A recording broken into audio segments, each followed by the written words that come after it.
right, thank you all for joining us. We have here the Tennessee Lady Volunteers after a 17-0 victory in the first game of the Knoxville Regional, joined by head coach Karen Weekly, senior infielder Laura Mueller, and senior catcher Sophia Nugent. We'll start with an opening statement from Coach, and then we'll go into questions.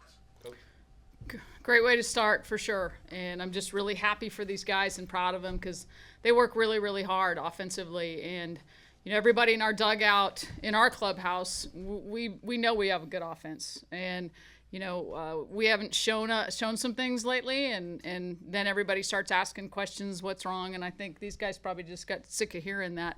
And didn't let that get to them. And that's what I'm so proud of. They turned a page from last weekend and definitely came out like this is a new season.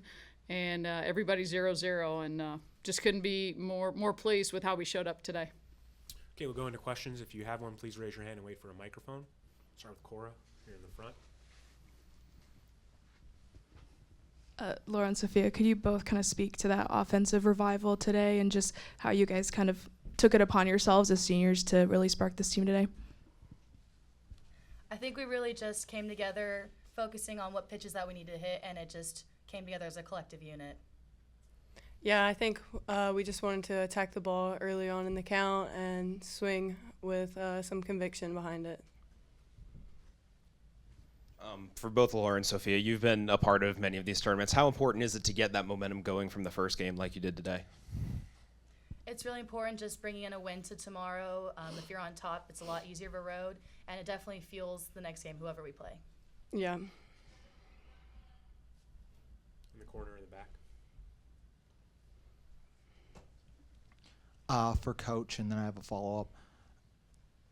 ESPN has obviously, over the last few years in particular, promoted or dedicated resources to the promotion of women's sports, obviously the televising of women's sports. At the same time, this championship, like a lot of others, ESPN2, ESPNU, ESPN, so they can run, you know, their talk shows during the day. A lot of those talk shows exist primarily to drive traffic to what they're televising. And yet women's sports, with the exception of basketball, are not generally mentioned on those shows. Again, I have a follow-up after this, but to start with, do you feel like ESPN and just the partners televising this sport are doing enough for the sport itself? Well, I'm working during the day, so whatever shows you're talking about, I don't listen to, can't listen to. You know, we wouldn't be where we are if it wasn't for the commitment that ESPN made several years ago to women's sports. Do we need to continue to drive women's sports? Absolutely, because I think the viewers want it. But I'm never going to sit here and discredit ESPN because, again, Meg Aronowitz really pushed for women's softball several years ago. And with so many games on TV now, it's absolutely amazing. And then following up on that, during the NCAA women's tournament, softball is one of 88 championships that ESPN gets for roughly $1 million as part of their current deal. Dawn and a couple of other basketball coaches floated the idea during the tournament that the more popular sports, softball, volleyball, gymnastics, women's basketball, should be able to go out and find out what they would be worth on the open market instead of being, you know, bundled together with track and field. Is that something you would be in favor of? I've been asking that question for 10 years. Why don't we get to go out and negotiate our own contract if we're so darn popular? But I don't think that's an ESPN issue. I think that's an NCAA issue. Go to Casey.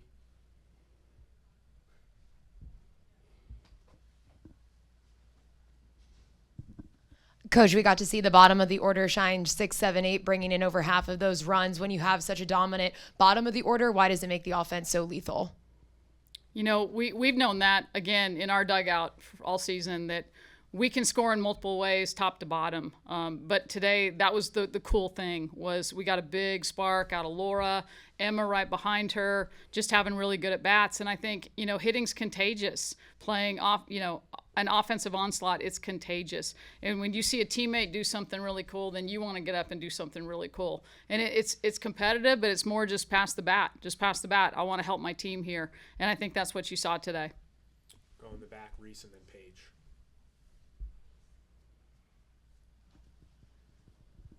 Karen, obviously you pulled Carlin after you got the big lead. What were the thoughts behind that, and what's the pitching plan tomorrow?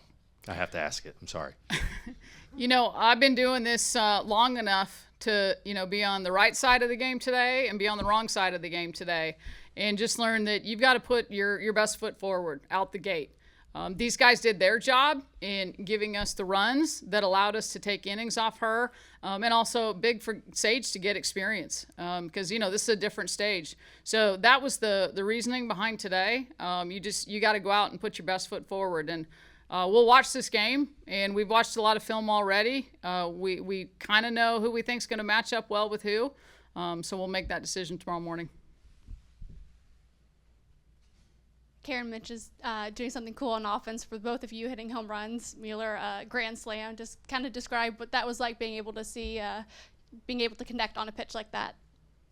Of course, it was exciting for myself, but my favorite part about it was just the celebration that came from the dugout and from my teammates as well. Go to Rhiannon, and then in front. Yes, for the players, just in terms of making sure that this offense, like you got the confidence today, how does it carry over into tomorrow? What do you guys do? Is there anything special that you do, or is it just same stuff, but to make sure it's not just a one-shot deal on this regional? I think we just have to bring the same energy every day. Energy is, you have to earn it, so today doesn't carry into tomorrow unless we bring it. Two more questions right here, and then Cora. You're good? Okay, Cora and then Reese instead. Karen, I thought Emma Clark was just really great today early in the game, especially when, it was still a lower scoring game in the early innings. To have the 2 RBI doubles, her first 2 at-bats of her first postseason, just what have you seen from her that made you think she was ready for a moment like that, and just your thoughts on her performance today? Emma's going to be a star. Emma has everything. Emma has the talent. She has the competitiveness. I'll tell you, yesterday we're taking BP and we're shagging, if you will, and Emma's out trying to rob home runs off the fence, just competing all the time. And it inspires other people to compete. She doesn't dwell on her mistakes. She just stays in go mode, moving forward. So you take the combination of her abilities, her natural abilities, and her mental game, and Emma's got a very bright future. Last question in the back from Reese.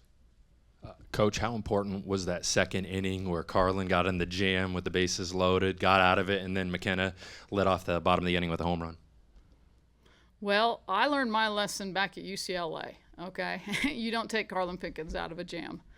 Carlin believes if I got us in this jam, I'm getting us out of this jam. And 99,999 times out of whatever that number is, she's going to do it. So I think our whole team has complete faith right there that we're going to find a way to get out of this. And she did it, and that was a great defensive play by her and Soph. Thank you all very much for your time. Congratulations on the victory. Thank you. Thank you. We'll have Miami of Ohio in shortly.